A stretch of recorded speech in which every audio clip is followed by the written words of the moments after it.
एक बार भगवान विष्णु, अच्छे बताओ, भगवान विष्णु इसके सया पर विराजमान है। भगवान विष्णु शेष नाग के सया पर विराजमान रहते हैं। इस शेष नाग के 1000 फण है। कितने फण है? 1000 मूली। यह शेषनाग भगवान को सुख पहुंचाते रहते हैं। भगवान का धरती पर बहुत से अवतार हो चुका है। अच्छे बताओ, भगवान का अवतार धरती पर क्यों होता है? सुनो, जब धरती पर अधर्म पाप बढ़ते, संत महात्मा ऋषि जो भगवान की भक्ति करते हैं, तपस्या करते हैं, यज्ञ करते हैं, वेद का, पुराण का, गीता का पालन करते हैं, धार्मिक कर्म करते हैं, असुरों ने उन्हीं संत महात्माओं को कष्ट देते हैं, विनाश करते हैं। असुरों के राज में संत महात्मा ऋषि धार्मिक कर्म नहीं करते।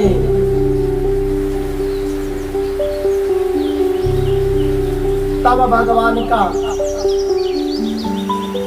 धरती पर अवतार होता है संत महात्माओं की रक्षा के लिए, वेद पुराण शास्त्र को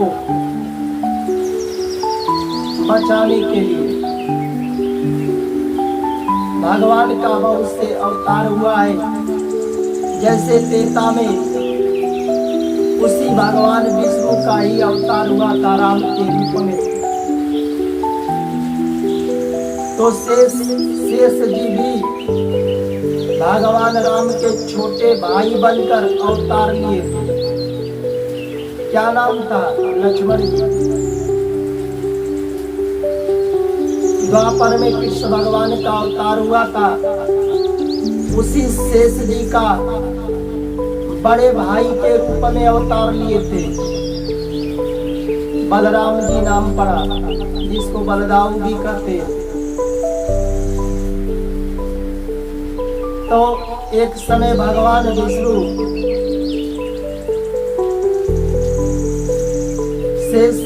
शेष नाग के सया पर अपनी पत्नी लक्ष्मी जी के साथ शयन कर रहे थे।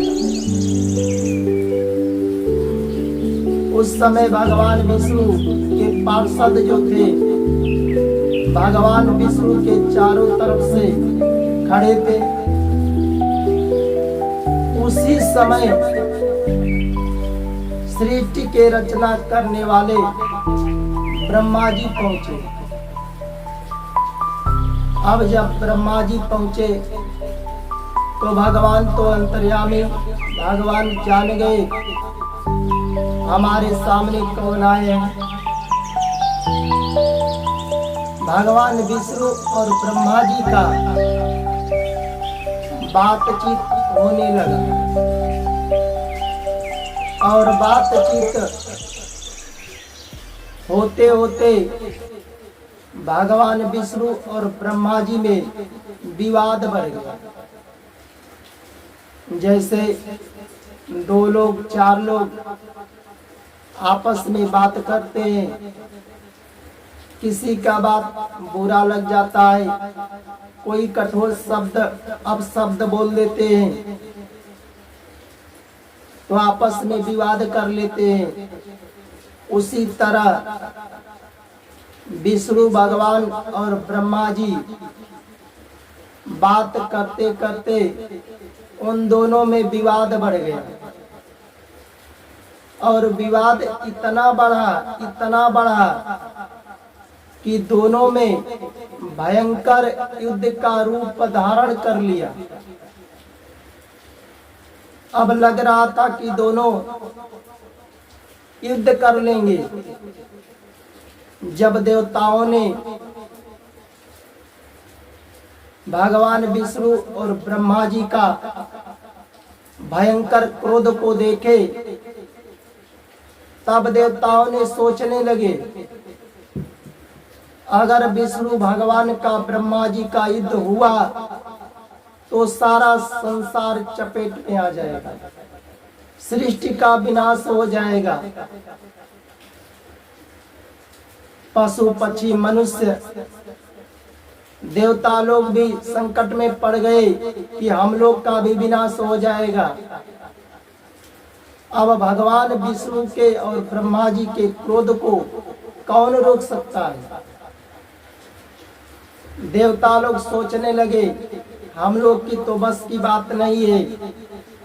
इस युद्ध को रोकने के लिए सिर्फ भगवान शिव में शक्ति है। भगवान शिव चाहेंगे तो युद्ध शांत भी कर सकते हैं। देवताओं ने ऐसा सोचने लगे। अब इस युद्ध को शांत करने के लिए समस्त देवता, इंद्र आदि देवता कैलाश पर्वत पर गए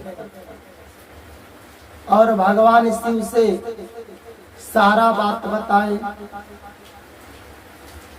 भगवान शिव से बताए कि ब्रह्मा जी विष्णु भगवान बात करते करते विवाद बढ़ा लिए और भयंकर युद्ध का रूप धारण कर लिए हैं, क्रोध में आ गए हैं। अगर भगवान आप चाहेंगे तो इस युद्ध को रोक सकते हो, सारा सृष्टि का विनाश हो जाएगा। भगवान शिव तो अंतर्यामी, भगवान जान गए। अब भगवान शिव ने विष्णु भगवान और ब्रह्मा जी के क्रोध को शांत करने के लिए उपाय सोचे। भगवान शिव ने विष्णु भगवान और ब्रह्मा जी के बीच में एक अग्नि स्तंभ के रूप में प्रकट हो गए।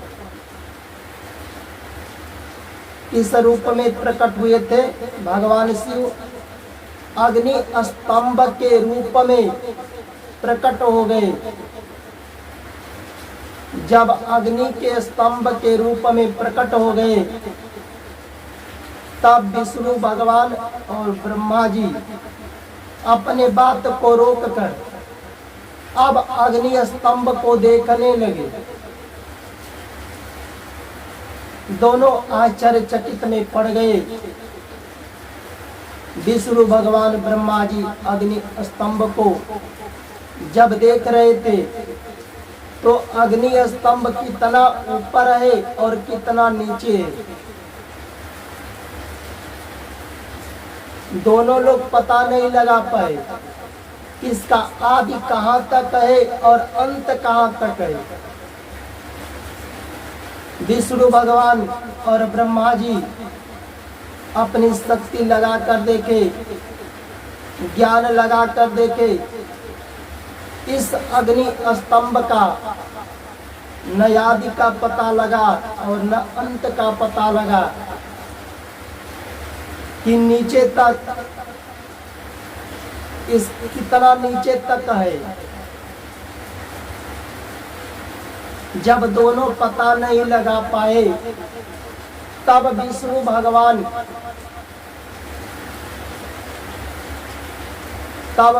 भगवान ने इसके जड़ का आधार का पता लगाने के लिए सूकर का रूप धारण किए।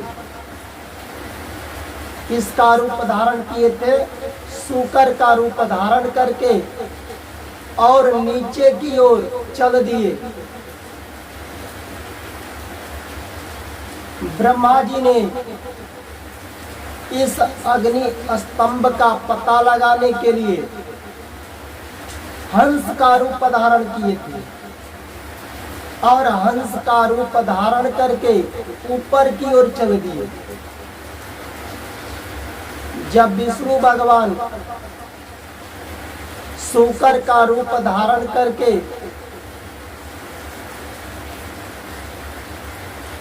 पाताल की ओर, नीचे की ओर चल दिए, पाताल को खोद करके बहुत नीचे तक पता लगाए, बहुत नीचे तक गए, पर इस आधार का, इसका जड़ का पता नहीं लगा पाए।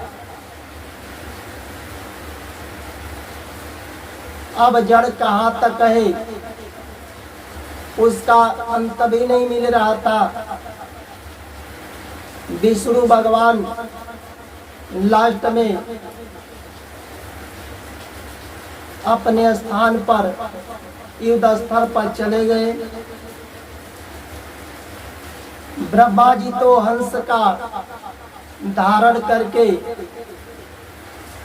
आकाश की ओर जा रहे थे आदि का पता लगाने के लिए, इसका कहाँ तक आदि है।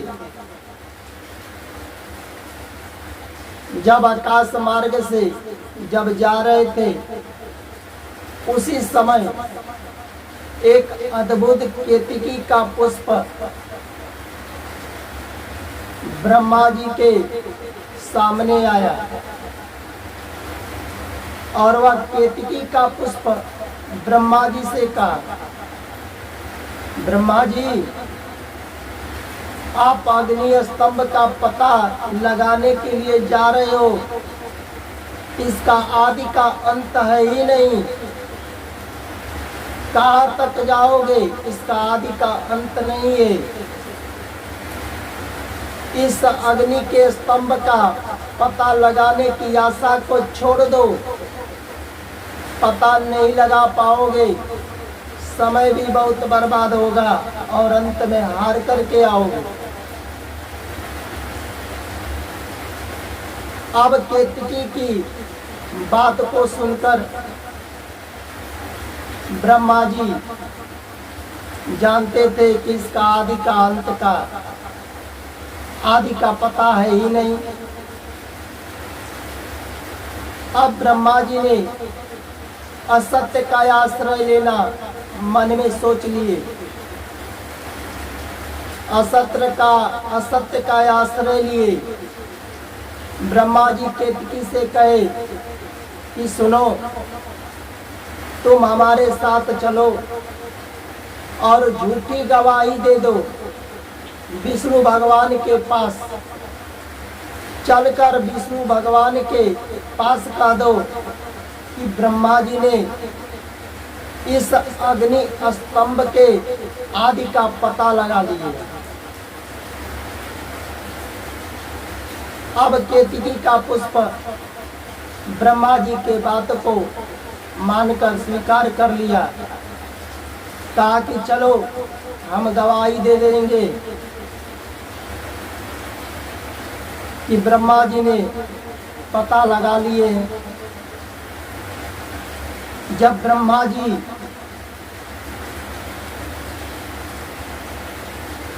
जी अग्नि स्तंभ के पास गए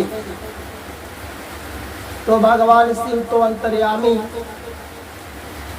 भगवान शिव तो जान गए।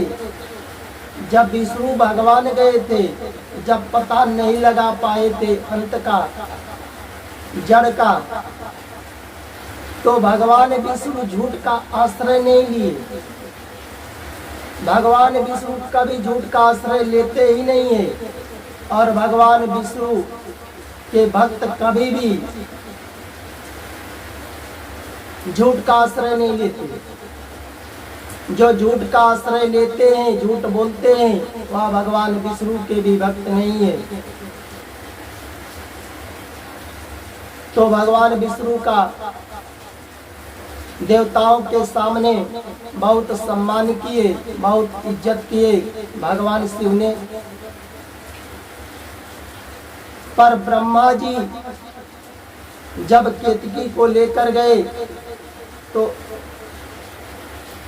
तो भगवान शिव अंतर्यामी भगवान जान गए कि ब्रह्मा जी ने असत्य का आश्रय लिए हैं,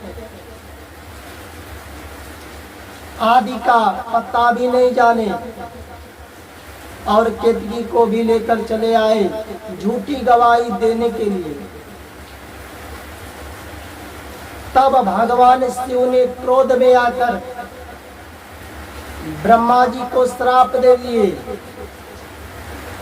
कहे कि जाओ ब्रह्मा, तेरा संसार में मानव सत्कार नहीं करेंगे, तुम्हारी पूजा नहीं करेंगे, धरती पर तुम्हारे मंदिर नहीं बनेंगे।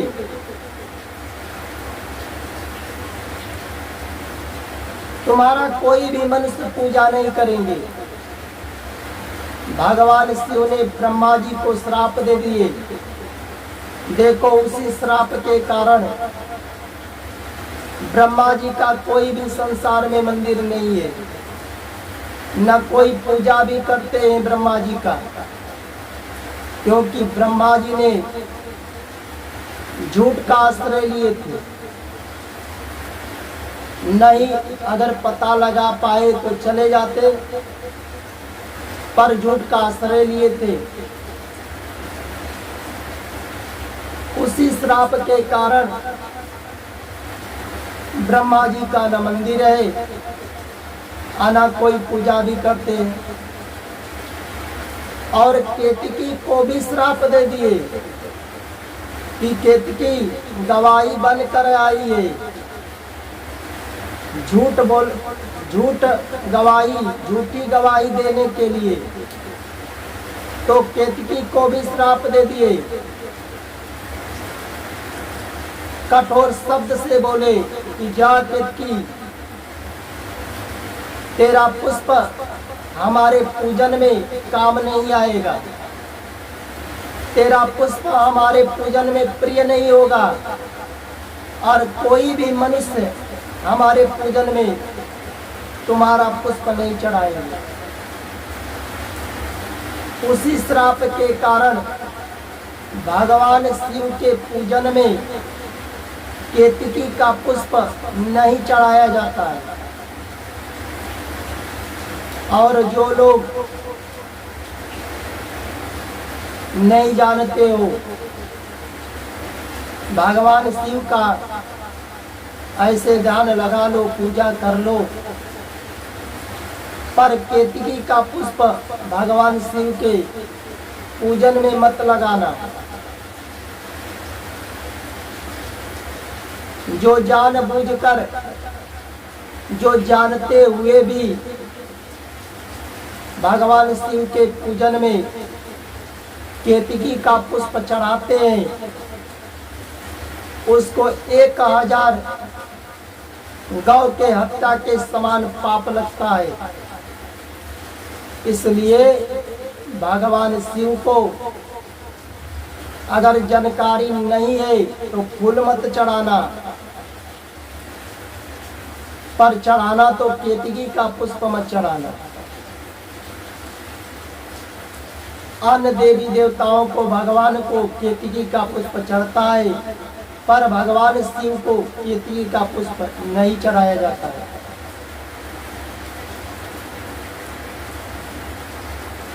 यह कहकर भगवान शिव ने ब्रह्मा जी भगवान विष्णु के सामने प्रकट हुए, और दोनों का युद्ध भी शांत हो गया। जय जय भगवान हरि।